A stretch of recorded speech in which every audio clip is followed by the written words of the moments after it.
happens all the time. I'm a relationship builder. I'm big on relationships. Um, you got to start somewhere. You got a Hmm. contract. I don't really like the fishing. You can kind of tell when they don't have a deal and they're just fishing. Yep. So we do have this confirmation that goes out, the $200 thing if a deal doesn't close. But we also understand you don't have any control over some deals, and the only way that you can get a deal to the table, and I'm on here saying use the title company, is you got to get your search. You need to know what's to do better in their business, but I also have to.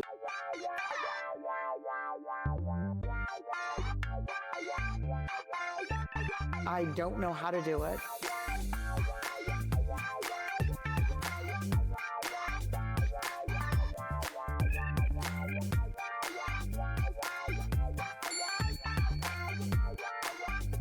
Most definitely. So Dana Tom said, "I love this info. I'll definitely be reaching out to you, Emma. We'll be working together when I oh, start closing deals." well, thank you. So I and she also said they have to drop off. Thank you very much. So, but Thank yeah, you. it's crazy. But Tammy has another question: Is what is a blank ticket? I've never heard of that. I think she mean blight. Oh, blight I think she ticket. mean blight. Yeah, She I said think that's blanket, what you mean. but Yep. Sorry. I think she mean Yep. blight.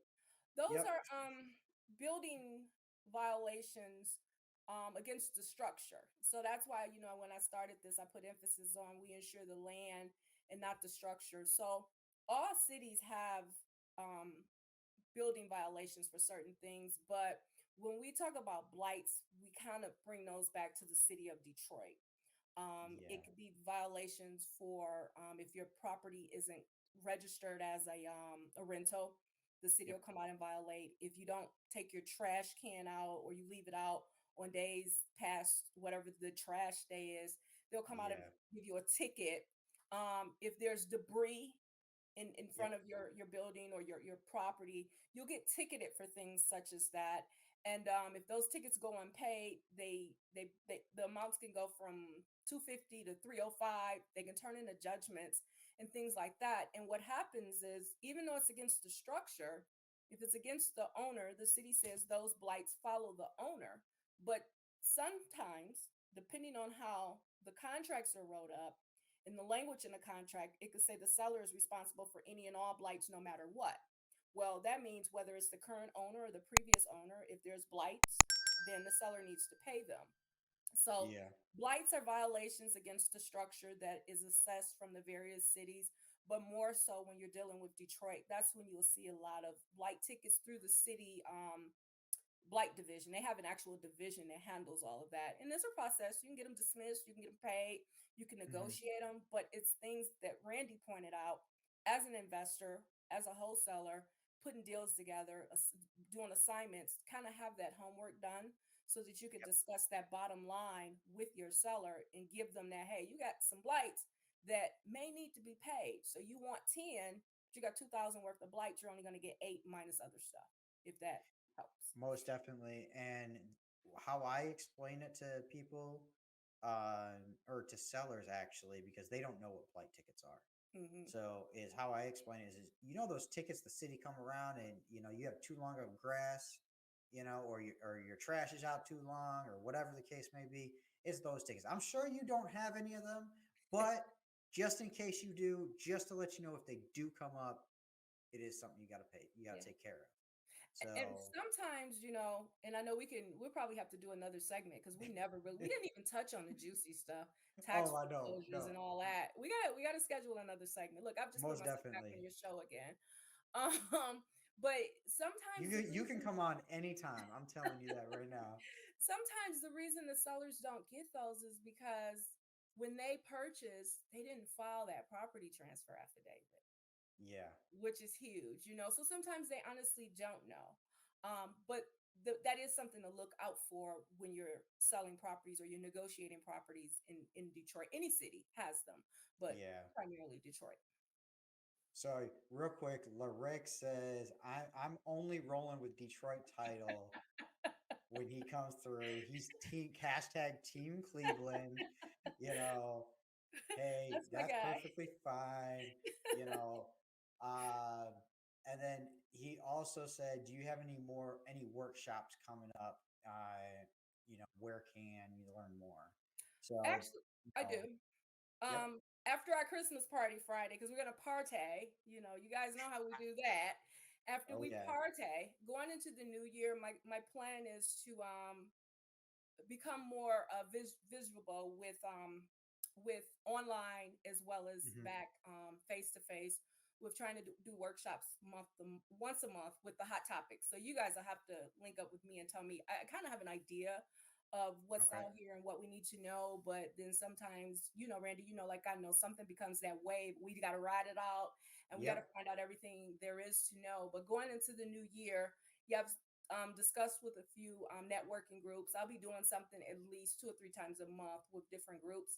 The only thing I can tell you is follow me on Facebook and Instagram because it's too much for me to remember. But if you follow me Yeah. there, you'll get everything you need to know: where I'm at, when it's happening, all of that good stuff. Most definitely. So I probably have a bunch of questions left over, but I'm gonna leave it at this is one of my last questions. And then I want to be respectful of your time as much as possible. So Absolutely. we'll bring you back on and we'll go in depth as much as possible. So my next question is as a title company, do you get lists of foreclosures or anything that would uh, with people with distress that need to sell their home or say something fell out of escrow or anything like that because of certain reasons. So, do you have any of those lists that you are just say sitting on that somebody like me as a wholesaler or an investor could work with you and help you out with those? And I say that with a little bit of a extra. Um, I want to be able to make those deals happen. You know what I'm saying? Yeah, it sounds like a good idea, right? Okay. On the Yep. surface, but it's not. Okay. And so to answer your question, I get that question all the time, and I don't have the list. Yep. Anything, it just comes through my desk. I have my Hmm. folks to tell me, hey, drop my name if people are buying or selling. But the list, if you will, I don't have it. Do I see the deals that fall through? I Hmm. absolutely do. But one of the reasons that I don't share that or I don't use that as a list to generate is because I don't know what's going on behind the scenes. Mm. Just because a deal fell through doesn't mean that buyer or that seller isn't suing for specific performance or Yep. something like that. So when I go and I call or create this Hmm. list, um, it could be something going on. And we did have never done it, but I happen it's funny that you say that because I had a guy today call me and was like, hey, a title company called, we got a new deal, and they called my seller and told him that it was a new deal on the table, and he instantly started a lawsuit. So Hmm. I don't have those lists. I stay away from certain things because how I started this conversation, my time is valuable Yep. and I want to invest it in other areas. And when I start creating a list and doing stuff and I start getting those calls that I really don't have time to deal with, it's taking me away from Mm. that other money. You know what I'm Yep. saying? And I know you didn't want all that, but I wanted to No, put no, that I out want the there. honest truth, I, I, 100%. I put it out So there no like matter that. what, Yeah. that's what I get. Is that I just look for the honest truth Yeah. because so Yeah, yeah, but that's why I don't have the list. So gotcha. I don't have the list, but what I do, and I'm sure if you haven't, you come to one of my events, I'm gonna put you in the room. I mean, I personally call people that I think Hmm. need to be in the room with other people so that you can get that information and you can Yeah. network and I can bring some faces that you've never seen before. So I go out my way to create the list other ways, but I stay away from the list. Got it. And I also said that was one of my last questions, but this one should be a quick one. That's okay. Real quick is if a wholesaler starts title in the beginning, but they cannot find a buyer, okay, what is the process with us letting that deal go? Do you charge the wholesaler? I mean, I know it's usually on an individual case by case basis, but I'm just curious on what, because some wholesalers are afraid to get title started in order before they have a buyer. And I try to tell some wholesalers, like, hey, if if you see, like, I'll go on PropStream is one of the tools that I use, PropStream and batch leads, and if I see that there are quick claim deeds, or there's a break in title, or there's this, I say, send it in, get it started, say, hey, there's an assignment coming soon. Okay, so it's a wholesale deal. Okay, but that way it can get started, and any issues that come up, we know about them ahead of time. Right. Right. So if for some reason that happens, what's the It process? happens all the time. I'm a relationship builder. I'm big on relationships. Um, you got to start somewhere. You got a Hmm. contract. I don't really like the fishing. You can kind of tell when they don't have a deal and they're just fishing. Yep. So we do have this confirmation that goes out, the $200 thing if a deal doesn't close. But we also understand you don't have any control over some deals, and the only way that you can get a deal to the table, and I'm on here saying use the title company, is you got to get your search. You need to know what's going Yep. on. So I'm big on let's build that relationship. Let's start somewhere. But I'm also big on looking at my numbers and hitting my orders guy up saying, Yep. hey, Reg, okay, I didn't see John name come through here 6 times, and I think we only had one closing. And I will call, hey, let's Yeah. have that uncomfortable conversation. Yep. So I'm big on get that pre-title, because we don't want Yep. to wait until you get the deal and now you got that hot end buyer and now you're just ordering a title, and you should have done Hmm. that in the first place. And I'm telling you to do that. But I'm also big on let's build the relationships, let's communicate. And you get a couple, you might have to throw, you do three and you order three and they don't close. You may have to throw $200 back just to Yep. save face. But Yep. if I don't see it coming back, then I'm gonna have a conversation with you. That's just how I roll. Got it. Hey, you got a few in the Yep. pipeline and nothing is closing. What's going on? But a lot of people, they tend to order, they don't do anything, and they just jump to the next title company. You know, Most definitely. it's So no, I unfortunate, but really appreciate that. that's what they Yeah, do. it is unfortunate, and I have the choice of title companies that I go with, but a lot of times what I do, like, if I my first choice is always going with you guys, okay, but I always try to basically go with whatever my buyer is comfortable with. Hmm. So whatever my buyer is comfortable with, that's usually where I go. Yeah, and that So makes sense. yep. And I tell my clients, because they'll call me like, I know I haven't seen. You know what? We have a relationship. I get how the market roll. If anybody get it, I get it, because I'm Yep. sometimes saying I'm not going to do that deal. You can go down the street to Bet's title company; they might take care of you, but it's just not the deal for me. And I'm not going to flat out say whatever it is. Or maybe someone doesn't Yep. like the requirements that I have. And I Right. have those for my reasons. And if you don't like it, go down to Bets, or when Bets tell you no, you'll be back, or maybe the Yep. deal won't go. But I don't hold it against you if I do one this month and two next month, and maybe I don't see you again. That doesn't mean I'm not going to buy you a drink when we're at the bar. That doesn't mean you can't call me and say, hey, E, I got some questions. Because if I'm putting myself out here to say, I'm going to help you and I'm a resource Yep. for you and we're going to build, that's what I'm going to do. But I get the market too. I'm Yeah. one, I get it. Trust me. But don't take advantage of, people's time or money if you can afford not to. It's all about communication, Yeah. you know? Most definitely. And that's one thing that I'm always upfront about as much as possible, trying to get, hey, the more open communication you can be, the better, you know, and You know, that comes down for, as a wholesaler, you got to make sure you have your numbers down right, yeah.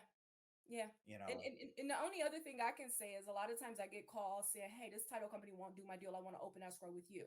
And I'll say, no, send Hmm. me the title work and everything that you have, because Yep. right now it's a hot and heavy deal because Yep. it's set there for a week or two. You tried to figure it out, you couldn't. Now you want to come dump it on me. You want me to rush something. Just send me what you Yeah. have and let me look at that. And I'll tell you, and I'm gonna tell you, like, yep, I can do this, or nope, I agree with them. This one Yep. is just a loss. I prefer to do that than Hmm. have you not tell me that you had title down the street with bets, and now you want to not tell me and hope that I don't see what they saw, because you just wasted everyone's time. Right. Just Exactly. give me what you got, and I can kind of tell when title's been started somewhere else by the conversation. I'm like the title whisperer. Oh, most definitely. So what we'll have to do is what I'd really like to do is get together with you in person, and we'll do a video interview that way, Okay, and that way we can make it as long or as short as we want. I could break it up into different parts and everything. we could do that So, because it's so much. uh, And I it, enjoy talking with you. I really like your questions and the interaction. So you just say thank you. when, and we can make that happen.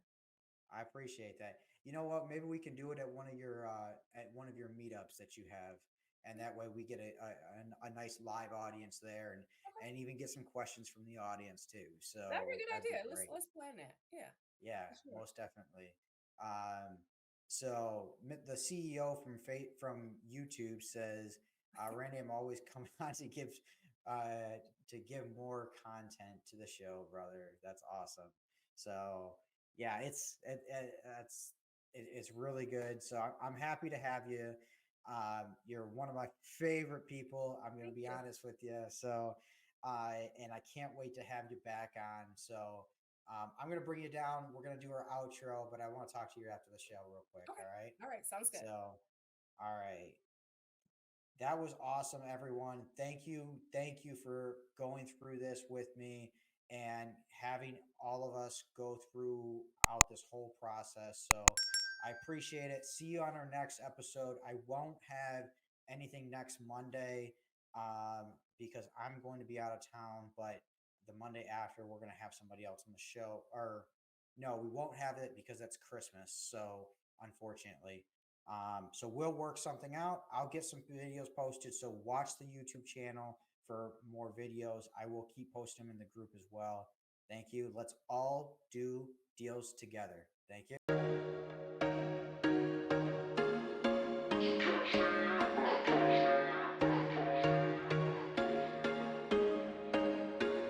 There was once a day that I would pray for you. I'd go and misbehave just so you'd notice too. Sneaking looks up and down from across the room.